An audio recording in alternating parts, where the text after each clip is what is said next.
game time. Did he get hurt in shoot around? He went through the shoot around, so he's got some tightness. That, we'll see where he is. Anybody else beyond Darren? Quentin, obviously. Yeah. Did Obi hurt himself in the Philadelphia game? It's just tightness, his strain. He went through all of the shoot around today. Coach, what would you say the biggest difference is in RJ's play? I just think it's steady. This is where he's been. Attacking the basket. He's shooting the ball well. Really all areas of his game. He just continues to get better and better. Is the starting lineup the same? Or? Yep. Coach, following up on RJ, do the analytics show that he's getting more touches now, or he's kind of like initiating the offense more? Some, it's a combination of a lot of things. I think that he's much more aggressive now in attacking, so I think that's him. He's reading defense as well. He's scoring a lot of different ways. It's transition, it's pick and roll, it's catch and go, it's in the post a little bit, and that's an area of his game that I think he probably could utilize a little bit more. But it's attacking the basket. But I think it starts with the way he's shooting the ball. That sets up his first step downhill. So just on his improvement, is that just a confidence thing for him, or is it more than just? He's put a lot of work into it. I think experience teaches you a lot. When you look at his first year, he scores about 14 a game. Then he jumps. Then it's 18. Now it's he's the second half of the season. He's really scoring at a good clip. And then his efficiency in the fourth quarter is excellent. So that's probably the biggest growth. And I think he'll continue to do that. He's a diligent worker. He's strong, and I think he's starting to get real comfortable with understanding the different defenses, whether they're blitzing him or they're icing him or they're switching against him. And he's finishing better. He's big and he's strong.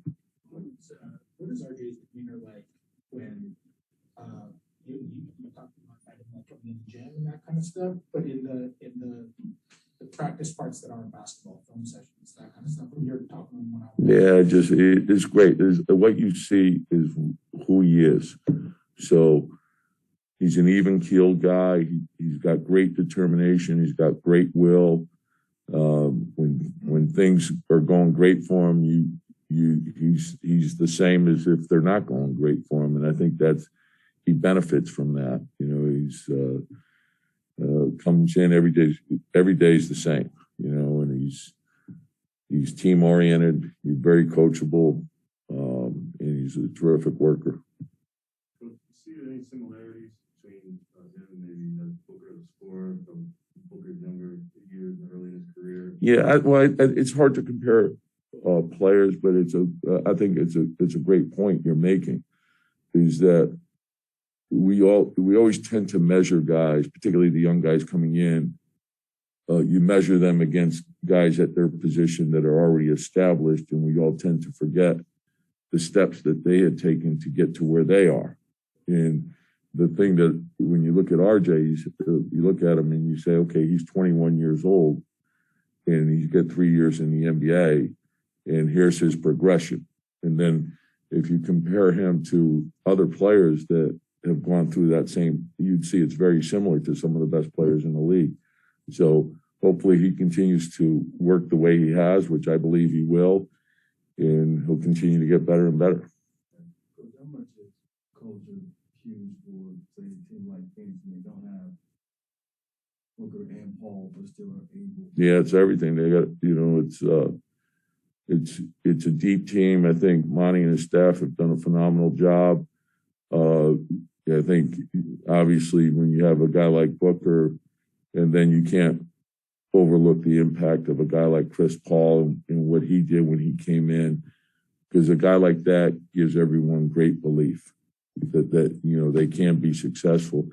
And I think that's the mark of a great leader, is to bring the best out of everyone that's involved. And you can see the growth of Booker. I think they've done a phenomenal job of the way they've complemented those guys, getting a guy like Crowder.